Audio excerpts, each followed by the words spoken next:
자, 먼저 공격의 타겟이 된 건 바로 백제였어요. 자, 백제 상황을 지금부터 볼 텐데 앞에서 백제 마지막 왕 의자왕이 처음에는 정치를 잘했다 그랬잖아요. 막강한 군사력을 바탕으로 신라를 위기에 빠뜨리기까지 했지만 시간이 지나면서 이제 의자왕의 이러한 의지가 약해지기 시작합니다. 거의 막판에 가서는 정치에서 손을 놨대요. 그러면서 이제 술을 마시고 막 이렇게 그냥 막 즐기고 그러다 보니까 이제 역사에서 의자왕을 조금 나쁘게 표현을 하고 있는 거지. 자, 어쨌든 그런 분위기로 인해서 백제는 상황이 안 좋았습니다. 지배 세력이 이미 분열되어 있었어요. 자, 귀족과 관리계층이 분열이 되었다? 그러면 정치는 당연히 혼란스러웠을 것이고 당연하죠. 국가의 힘, 국력은 약해져 있는 상황. 자, 이런 상황에서 당나라 군대와 신라 군대가 쳐들어온 겁니다. 처음에 신라와 당나라의 계획은 어땠느냐? 당나라가 먼저 백제 이쪽 땅 치고 신라 군대가 이쪽을 치고 나중에 연합을 해가지고 수도를 치자. 이런 계획이었어요. 그래서 처음에 어디에 당 군대가 쳐들어오느냐, 백제 땅 중에 그 당시에 기벌포라고 하는 지역이 있었는데 위치를 다 기억할 필요는 없어. 백제 땅이니까 지금의 충청도 쪽이죠. 여기가 지금의 충청남도 서천이라고 하는 쪽인데 이 기벌포 지역으로 당나라 군대가 쳐들어옵니다.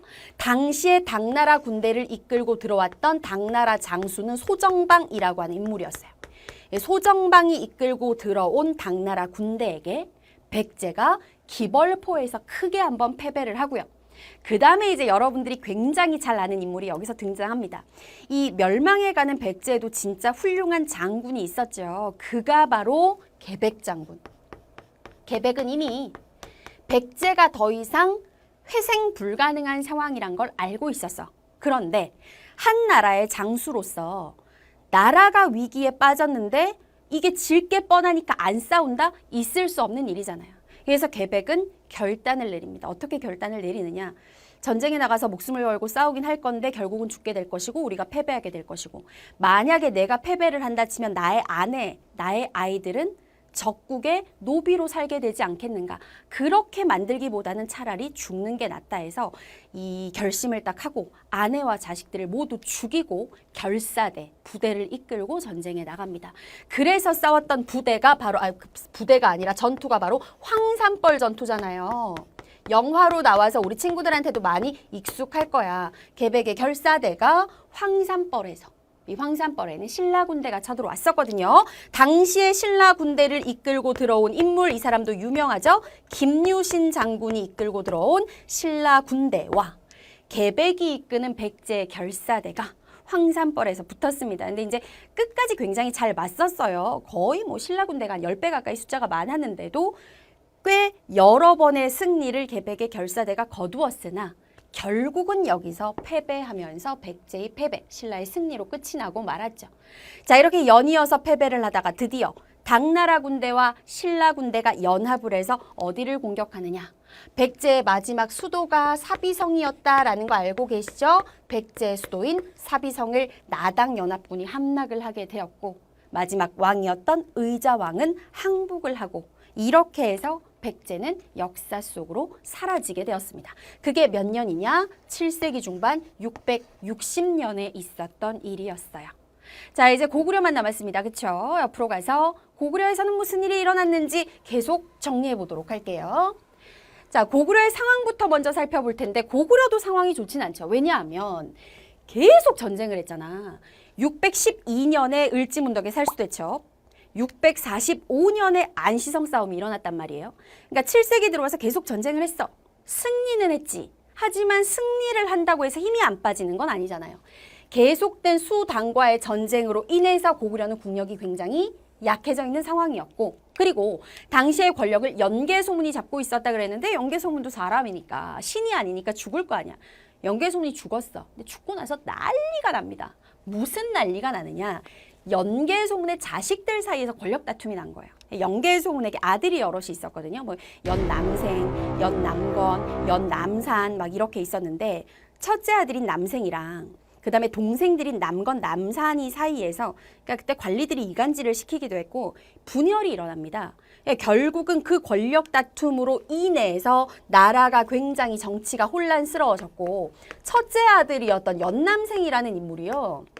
사실 고구려 역사에서는 진짜 죽일 놈이나 마찬가지인데 연남생이 그 자기를 따르는 세력과 자기가 관리하는 성과 거기 살고 있는 수십만 명의 백성들을 데리고 당나라로 항복을 해버려요.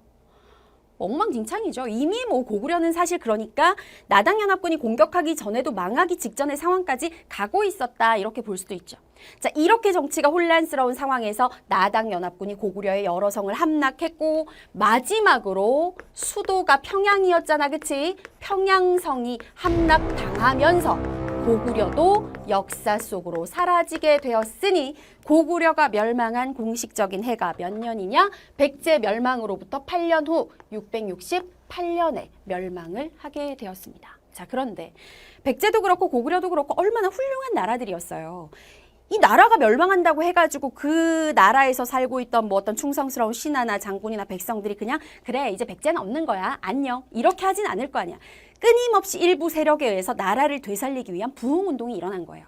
자, 먼저 백제 부흥운동을 볼 텐데 660년에 백제가 멸망하자마자 옛 백제 땅에서 막 부흥운동이 일어나기 시작합니다. 자, 지금부터 여러분들이 보실 부흥운동은요. 뭘 기억해야 되냐면 과정을 디테일하게 알아야 되는 건 아닌데 부흥운동의 핵심 인물들이 있거든. 그 인물이 시험에서 보기로 등장했을 때 백제 관련 인물인지 고구려 관련 인물인지는 구분하셔야 돼요. 자, 먼저 백제 부흥운동 들어가 보도록 하겠습니다. 백제에 복신이라는 장군이 있었어요. 이 복신은 신분도 되게 좋아. 백제 30대 왕 무왕의 조카인가 막 그랬어요. 그 다음에 도침이라고 하는 승려가 있었어요. 굉장히 훌륭한 승려였는데 이 복신하고 도침이 뜻을 모았습니다. 우리가 백제를 되살리자라고. 그래서 당시 얘네들이 어떻게 했느냐. 백제가 멸망하고 나서 의자왕의 아들이었던 부여풍. 의자왕의 아들이 왕자잖아요. 성이 부여씨고 이름이 풍이야. 이게 이름이거든. 성과 이름. 이 부여풍이 일본으로 그 당시에 백제가 멸망하고 가 있었는데 일본까지 가서 왕자님을 모시고 옵니다. 우리가 백제 다시 되살릴 거라고. 그래서 부여풍을 왕으로 추대하면서 복신하고 도침이 이 옛 신라 땅인 주류성이라는 곳, 지금의 세종시 근처 지역으로 추정이 되는데 여기서 이제 부흥운동을 일으켜요. 군사를 이끌고. 그 다음에 또 이게 다가 아닙니다. 백제 장군 중에 흑치상지라고 하는 장군이 있었어요. 이 흑치상지는 역시 충청도 지역의 임존성이라는 곳에서 또 군대를 이끌고 부흥운동을 일으킵니다. 나중에 이 흑치상지가 군대를 이끌고 와서 복신하고 연합을 해서 부흥운동 세력이 막 더 커지고 그랬어요. 자, 그러면 과연 백제가 부흥이 되었느냐? 부흥이 안 됐잖아요. 우리가 역사를 공부하고 있잖아. 백제 부흥됐다는 거 배운 적 있어? 없잖아. 무슨 일이 일어났던 거냐. 부흥운동을 이끌었던 지도층들 사이에 분열이 생겨요. 나중에 가면 무슨 일이 생기느냐. 복신이 도침을 죽여버리고요. 그 다음에 이제 부여풍이 나중에 복신이 너무 나대니까 막 복신 죽여버리고요. 막 이런 일들이 생기는 거야. 죽이고. 지배층 분열돼 버렸잖아. 지도층이 분열돼 버렸고 그리고 또 하나 결정적으로 이 나당 연합군이 쳐들어와서 전투가 일어나는데 전라도에 가면은 금강이라고 있어요. 이때는 금강이라고 안 불렀지. 백강. 지금 이름이 금강이고 이 백강이라고 하는 곳이 있는데 충청도에 백강 전투에서 나당 연합군에게 이 부흥군 세력이 크게 패배해버립니다. 그러면서 처음에 부흥운동이 일어났었던 주류성이 함락됐고 부흥운동에 참여했던 세력들은 이제 백제가 일본하고 워낙 가까웠으니까 일본으로 배 타고 도망가고 이렇게 되면서 백제 부흥운동은 사라지게 된 것이죠. 자, 그렇다면 고구려가 멸망하고 나서 고구려 부흥운동은 어떻게 전개됐는가? 자, 그 내용 이어서 계속 공부해 보도록 할게요. 자, 백제 부흥운동에 이어서 계속해서 고구려 부흥운동에 대해서 한번 살펴보도록 하겠습니다. 자, 668년에 고구려가 멸망을 했어요. 그러니까 그 668년 이후에 고구려 부흥운동이 일어났겠죠. 고구려 부흥운동의 핵심 인물, 선생님이 조금 전에 백제와 고구려 관련 부흥운동 인물을 구분해야 된다 그랬는데 3명이 등장을 합니다. 자, 지금부터 정리해 보도록 할게요. 고구려가 멸망하고 나서 굉장히 적극적으로 부흥운동을 일으킨 인물에는 일단 2명의 주인공이 있습니다. 그 첫 번째 이름이 바로 고연무라고 하는 인물인데 이 고연무는 성이 고시잖아요. 고연무니까.